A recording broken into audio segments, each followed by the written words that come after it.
बिना लगेला दुनिया सुनी हो, हंसना भूल गइल बानी अखिया रोई हो।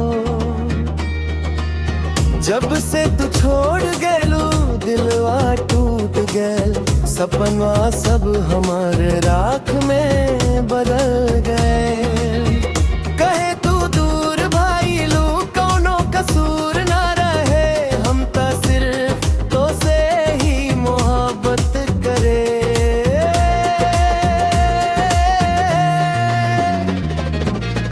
तोहर याद में रोतनी रतिया भर,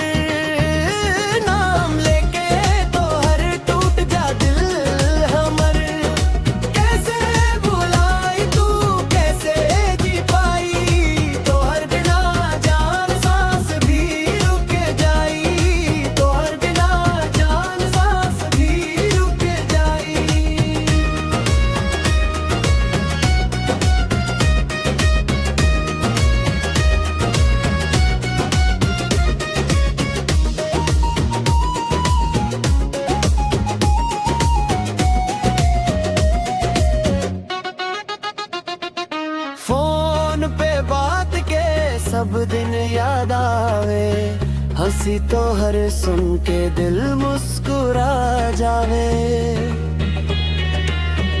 अब तक खामोशी बा सब जगह पे छाई, तो हर बिना लगेला जिंदगी अधूरी भई। आ जाए एक बार दिल के समझा जा, कहे छोड़ गैलू सच बता जा।